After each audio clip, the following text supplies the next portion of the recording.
भाई पंजाबी में एक कहावत है, जिथे थी खोती उथे ही आन खलोती। पाकिस्तान टीम का भाई यही हाल है। बाबर और रिजवान, मतलब आप पीक पाकिस्तान क्रिकेट चेक करें। बाबर और रिजवान अब T20 वर्ल्ड कप में ओपन करेंगे, आखिरी T20 मैच। मतलब इतने 1.5 साल से हम तैयारी कर रहे हैं, हमें नया ओपनर चाहिए भाई, हमें नया ओपनर चाहिए। और अब पाकिस्तान की टीम आखिरी T20 मैच में बाबर रिजवान ने ओपन किया और सक्सेसफुली ओपन किया, ये एक पॉजिटिव था। और दूसरा पॉजिटिव हारिस राव, उसके ऊपर हम बात करते, वरना तो कुछ भी नहीं था इस मैच में पाकिस्तान के लिए। तो वही बात, जितने दी खोती होते ही आन खलोती, राइट।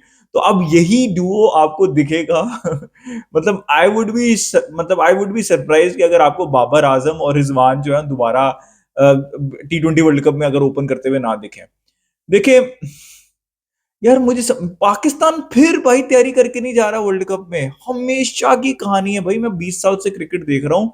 15-20 साल हो गए मुझे, सेम स्टोरी। वर्ल्ड कप से पहले जितनी मर्जी ये बातें आप ठोक लें, आप जा रहे हैं वर्ल्ड कप के अंदर अनश्योर। आपको पता नहीं आपका ओपनिंग प्लेयर कौन है, आपका मिडिल ऑर्डर का आपको पता नहीं है, आपके स्पिनर का आपको पता नहीं है, आपके कौन से 3 फास्ट बॉलर खेलेंगे आपको कोई पता नहीं। आप कोई तैयारी, आपने 3 T20 सीरीज खेली हैं, ठीक है, किसी टीम ने नहीं खेली होगी। लेकिन मैं आपको लिख के देता हूं, आप सिर्फ दुआओं पे जा रहे हैं। कोई प्लानिंग नहीं है, कोई तैयारी नहीं। जैसे आप देख रहे हैं ना, इंग्लैंड की टीम एक ही सीरीज है, लेकिन वो पूरे तैयार होके जा रहे हैं। स्पिनर भी उनके पास पूरे, मोइन अली, लिविंगस्टन और आदिल रशीद। फिर वो मार्कवुड को भी उन्होंने आज हरा दिया, आर्चर भी है उनके पास। तो सारे उनके पास जो बॉलर हैं वो पूरे हैं, ठीक है, वो पूरी तैयारी के साथ जा रहे हैं। लेकिन पाकिस्तान ने कोई फायदा नहीं उठाया, ठीक है। अब वन बाय वन करके जो है वो बात करते हैं, शुरू से लेकर एंड तक करते हैं। अब ओपनिंग, आज जो है वो कहानी पलट गई। भाई आपने इतना, मतलब आप खिला देते एक और मैच सैम अयूब को। अब क्या इतनी आखराई पड़ी थी कि आपने आखिरी मैच में चेंज कर दिया? भाई मैं तो बहुत अरसे से ये बात कह रहा हूं कि भाई बाबर और रिजवान को ओपन करना मसला नहीं है। फेल हो चुके हैं फॉर्मर क्रिकेटर्स, ये जो बड़े बड़े मुंह लेके बैठे होते हैं ना, एक्सपर्ट बन रहे होते हैं। शायद आप लोगों को पता चल गया होगा, जो कि बहुत भौंकते हैं बाबर आजम और रिजवान के अगेंस्ट बोलते हैं। भाई मैं आपको, तब जब से आपने ये जोड़ी ब्रेक की है, मैं आप तब से आपको कह रहा हूं कि भाई प्रॉब्लम इन दोनों का नहीं है। प्रॉब्लम ये है कि इनमें बाबर आजम का भी कसूर है, मैनेजमेंट का भी कसूर है, आपके पूरे सिस्टम का कसूर है कि एक चीज आपकी वर्क कर रही है, आप उसको छेड़ रहे हैं, बजाय ये कि जो चीज वर्क नहीं कर रही, कि मिडिल ऑर्डर बैट्समैन ढूंढे। कब से ओपन कर रहे हैं? 3-4 साल तो हो गए बाबर आजम और रिजवान को ओपन करते हुए, 3 साल तो हो गए मिनिमम। आपने 3 साल के अंदर मिडिल ऑर्डर ही नहीं सेट किया। ये सबसे बड़ा फेलियर है भाई। आप फंसे रहते हैं उस चीज के ऊपर जो कि प्रॉब्लम है ही नहीं, ठीक है। जब बाबर आजम और रिजवान ने इस टीम के अंदर खेलना है, तो उनकी बेस्ट जो पोजीशन है वो ओपन ही है। ये बात आप समझ लें। या तो आपको इनमें से, मैं आप हमेशा, जब आपने रिजवान को नीचे भेजा, तो तब आप जाके मेरी वीडियो देख लें। मैंने आपको कहा था रिजवान को या तो आपको बाहर बिठाना पड़ेगा या फिर उसको ओपन कराना। फिर अगली सीरीज में बाबर नीचे आए। देखिए बाबर को आप ये क्रिटिसाइज नहीं कर सकते, वो आए नीचे रिजवान के लिए, और फिर सैम अयूब को ओपन कराया। अब देख लिया आपने ओपन करा के, ये हालात है हमके। मैं आपको अभी भी लिख के देता हूं, आप फखर से भी ओपन कराएंगे ना, तो फखर जितने चौथे नंबर पे इफेक्टिव है ना, जहां पे बॉल नहीं घूम रही होती, वो उतने इफेक्टिव नहीं रहेंगे, वो जल्दी आउट हो जाएंगे जितने बाबर और रिजवान। तो आपने बिला वजह उस चीज को छेड़ा जो कि इशू नहीं था। बाकी चीजों को फिक्स नहीं करना, बस उन चीजों का हमारा तो है ना, हमने उन चीजों को छेड़ना है जो कि खराब है ही नहीं, ठीक है। तो खैर, बाबर आजम उन्होंने अच्छा स्टार्ट दिया, 6 ओवरों में 59। बाबर आजम बहुत अच्छा खेल रहे थे, रिजवान को बहुत अच्छी बॉल पड़ी यहाँ पे, क्या नाम है, आदिल रशीद से। मतलब स्पिनर के ऊपर मैं बात करता हूं, लेकिन बाबर आजम ने बहुत अच्छा खेला, ज्यादा बड़ी इनिंग्स एक्सपेक्ट कर रहे थे, स्टार्ट आपको दे गए थे। फिर उसके बाद उस्मान ने भी आके, भाई ये क्या मसला है, मुझे एक बात समझाओ कि सैम अयूब 20 मैचेस खेल लेंगे, अब जब तक वो मर नहीं जाते, जब तक वो 300 किलो का नहीं हो जाता आजम खान, जिससे ना शॉर्ट बॉलिंग खेली जाती है, ना जिससे डबल ली जाती है, ना जिससे कैच पकड़ा जाता है। मैं कब से बता रहा हूं आपको कि आजम खान आपको मैच हरवाएगा, सिर्फ और सिर्फ बैटिंग को छोड़ दें आप, ना वो सिंगल डबल के ऊपर भी आपको मैच हराएगा, वो आपको कीपिंग के ऊपर मैच हराएगा, ठीक है। सिंपल सा कैच उस बंदे से पकड़ा नहीं जा रहा। तो आप सैम अयूब को 20 मैचेस दे सकते हैं, आप 15 मैचेस आजम खान को कंप्लीट फेलियर को दे सकते हैं, आप शादाब खान को 100 टी20 मैच खेल गए पिछले 50 में, उनकी कोई खास परफॉर्मेंस नहीं है, आप उनको दे सकते हैं। लेकिन आपने उस्मान खान को क्यों नहीं देते आप 10-15 मैचेस? मैं आपको लिख के देता हूं कि अगर आपने आजम खान की जगह अब्दुल्ला शफीक को दिए होते ना, या फिर साहिबजादा फरहान जो कि ओपनर है, लेकिन अगर उनको आपने मिडिल ऑर्डर में मैचेस दिए होते ना, तो वो बहुत बहुत अच्छा परफॉर्म करते आजम खान से। इवन उस्मान खान की भी मैं बात कर रहा हूँ, ठीक है भाई, उसने आखिरी मैच में परफॉर्म किया था, आपने ठीक है 4 मैचेस उसको दिए, 3 मैचेस दिए, 4 मैचेस दिए, आप कंटिन्यू तो करते हो उसके साथ। फिर अब जब फेलियर होता है तब आते हैं आप मेहरबानियां करने दूसरों के ऊपर। तो ये तो आपके हालात हैं। उसके ये तीनों ने चले, फखर जमान देखें परफॉर्म करते हैं चौथे नंबर पे, उसको मैं आज डिस्कार्ड पीछे रख देता हूं, उनका जो है वो कैच भी हो गया, स्टंपिंग भी उनकी छूटी। उसके बाद आ जाते हैं अब आजम खान।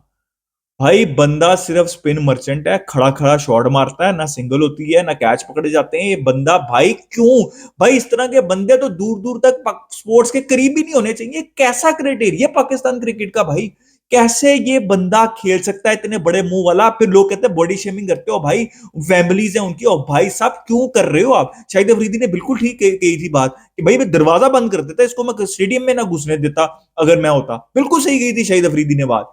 शोखियां इनकी देख लो, इनका ओवर कॉन्फिडेंट देख लो आजम खान का, और गेम इनकी देखो, ठीक है? सिर्फ मोइन खान की वजह से ये टीम में घुसे हुए हैं। पाकिस्तान क्रिकेट में सिर्फ ऐसा होता है भाई, अब तो मॉडर्न क्रिकेट चल रही है, मॉडर्न डे चल रहा है आजकल। तो भाई स्पोर्ट्स के अंदर बगैर फिटनेस के तो आप पहला क्राइटेरिया, उसके बाद देखी जाएगी कौन पावर हिटिंग करता है, कौन मैच विनर है, कौन नहीं है, कौन क्या है।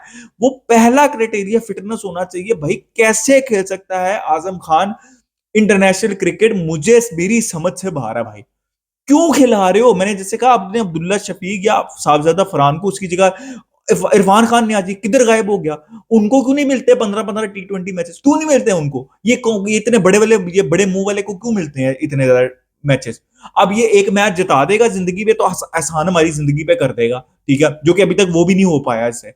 फिर आ जाते हैं हम शादाब खान पे। शादाब खान से ना बॉलिंग होती है ना बैटिंग होती है भाई बंदे से, उसको भी खिलाई जाते हैं। अबरार को नहीं खिलाना, 4 फास्ट बॉलर खिला लेने। हम टी20 की तैयारी क्या कर रहे हैं कि शादाब अगर काम नहीं कर रहा, इमाद वसीम इंजर्ड हो रहे हैं, हमने अबरार को नहीं खिलाना।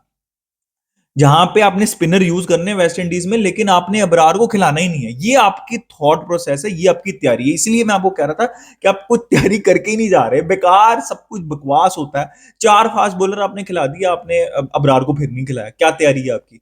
भाई जब तक भाई शादाब को आपने बॉलर बनने ही नहीं दिया, आपने उसको कहा ये बैटिंग ऑलराउंडर, बैटिंग बैटिंग करवाते रहे। अब उसकी वो बैटिंग से भी गया, अब उसको बैटिंग में भी नहीं समझ लग रही, उसका कॉन्फिडेंस बिल्कुल डाउन है। और अब क्या है, अब वर्ल्ड कप है, आपने इब्रार को भी नहीं चांस दिया, अब जाके आप शादाब को ही खिलाएंगे। चल गया तो चल गया, चांद तक नहीं तो कहीं पे भी नहीं। फिर आप इब्रार को जबरदस्ती टीम के अंदर घुसाएंगे। ये आपकी प्लानिंग है, ये आपकी तैयारी है टी20 वर्ल्ड कप के लिए, ठीक है? तो वही देखो, आप मैचेस खेली जाते हैं। इरफान खान नियाजी, उस्मान खान, साहबजादा फरहान, जिनकी पर्चियां पुर्चियां नहीं है, वो नहीं मैच खेल सकते इस टीम के अंदर। वो बड़े मुंह वाला खेल सकता है सिर्फ, ठीक है भाई? बॉडी शेमिंग होती है तो होने दो, क्योंकि ये ऐसे जलील लोग हैं। इनको इनको जब तक आप जलील नहीं ना करोगे, इनको बॉडी शेम नहीं करोगे, इनको इनको ख्याल ही नहीं आना कि ये पाकिस्तान की क्रिकेट टीम है। लोग बैठ के मैच देख रहे होते हैं पाकिस्तान का, अपना टाइम इन्वेस्ट कर रहे होते हैं। इतना बड़ा मुंह देखने के लिए टाइम इन्वेस्ट नहीं करते, ठीक है? फिर हर कोई मेरे जैसा भी, हर कोई बंदा अपना बड़ा बड़ा मुंह लेके जो है वो पहुंच जाएगा क्रिकेट के अंदर। मैंने भी क्रिकेटर बनना है, ठीक है? तो भाई ये अजीब सी, फिर इफ्तिखार चचा भाई, उनको जरा सी बात कर दो तो गुस्सा आ जाता है इफ्तिमेनिया को, लेकिन परफॉर्मेंस उनसे भी नहीं हो रही, ठीक है? तो भाई आपका मिडिल ऑर्डर पता ही नहीं है आपको, ठीक है, आपने क्या करना है। अब आप पता नहीं क्या करेंगे टी20 वर्ल्ड कप के अंदर, कुछ समझ नहीं है आपकी। आप स्पिनर के अंदर क्या करेंगे? अहमद आ जाएंगे शायद, वो आपको थोड़ा बहुत बचा लेंगे, लेकिन आपको कुछ समझ नहीं है। फास्ट बॉलर्स के अंदर कोई क्लैरिटी नहीं है आपकी। देखें आज शाहिनशाह अफरीदी ने सही बॉलिंग की, हारिस रऊफ ने आज बता दिया कि भाई वही फाइटर है इस टीम के अंदर, ठीक है? बहुत बेहतरीन उन्होंने बॉलिंग की, उन्होंने कह दिया भाई 30 एक पहला बॉलर तो मैं ही हूं। अब आपको डिसाइड करना है, अबरार तो आपने खिलाया नहीं, वो स्पिन बॉलिंग का तो मैंने आपको किस्सा कहानी बता दी कि शादाब को ही करना है। अब आपने डिसाइड करना है कि नसीम शाह, शाहिन शाह अफरीदी भी खेलेंगे, पक्का खेलेंगे, उनको खेलना भी चाहिए। अब आपने डिसाइड करना है नसीम शाह और Mohammad Amir. With all due respect to Mohammad Amir fans, Mohammad Amir जब से वापस आए हैं ना, उनकी कोई अच्छी परफॉर्मेंस नहीं है, और वो बंदा बहुत मार खा रहा है, और वो बंदा विकेट टेकर नहीं है। वो विकेट टेकिंग बॉलिंग ही नहीं कर रहा, वो पहले ओवर से स्लो, वो कंटेन कर रहा है भाई। मैं आपको बार बार बता रहा हूं, वो कंटेन कर रहा है, ठीक है, वो स्लो बॉल फेंकता है, पहले ओवर से स्लो बॉल्स जो है वो फेंकनी शुरू कर देता है। तो आपने डिसाइड करना है कि आपने आमिर में से और नसीम शाह में से किसको खिलाना है। देखिए नसीम शाह ने आके बेहतर बैटिंग कर दी हमारे मिडिल ऑर्डर से, आजम खान से, चचा इफ्तिखार से और जो भी है, ठीक है, तो वो एक वो वाला फैक्टर भी देते हैं। मार नसीम शाह को भी आज बहुत पड़ी, पता नहीं मुझे को क्या मसला है, उनको इंजरी है मोहम्मद आमिर को कि सब ने 3-3 4-4 ओवर करने हैं, तो मोहम्मद आमिर को आज मार पड़ी तो वो सिर्फ 2 ओवर ही करेंगे, ठीक है। या तो बताओ आके वो इंजर्ड थे, या फिर 2 ओवर उसके क्यों कराए हैं, और क्यों आपने नसीम शाह के 4 ओवर करा के पाटा विकेट थी, यहाँ पे 200 प्लस होना चाहिए था मिनिमम, ठीक है, और आपने उसको उसके बेचारे के ओवर करा के उसको मार पड़ा दिया आपने, ठीक है। तो अब आपको डिसाइड करना है नई बॉल शाहीन शाह अफरीदी के साथ कौन करेगा। हारिस रऊफ को तो खेलना ही खेलना चाहिए टी20 में, कभी भी उनका रिकॉर्ड बुरा नहीं रहा, जितनी उनको क्रिटिसिज्म मिलता है वो 50 ओवर की बात अलग है, ठीक है।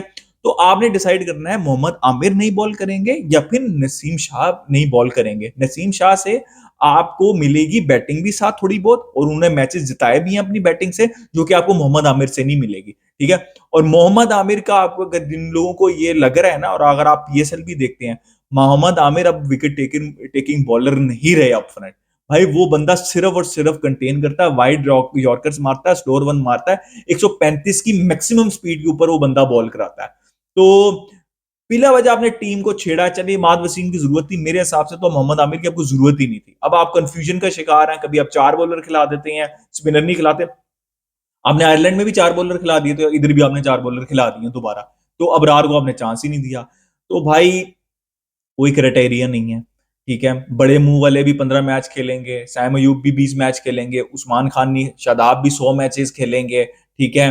मोहम्मद आमिर भी 2 ओवर करेंगे, सब अपनी मनमानी चलेगी। इमाद वसीम भी बाय द वे फिट नहीं है, वो बंदा, उस बंदे की फिटनेस के इश्यूज हमेशा से रहे हैं, लेकिन वो भी होंगे टीम में।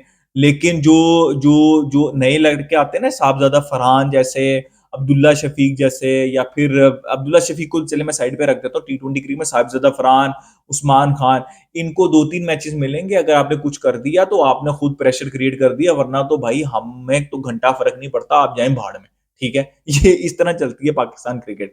तो कुछ नहीं सीखा हमने पिछले 3 सीरीज से, दुआओं पे जा रहे हैं हम, अब दुआ करें, ठीक है। बड़ी ईद के ऊपर दुआ करें कि पाकिस्तान कुछ कर ले, तो बस यही है और कुछ नहीं है। अपना ओपिनियन दे कमेंट सेक्शन में, लाइक कर दिए, सब्सक्राइब कर दिए, मिलते हैं नेक्स्ट वीडियो के अंदर।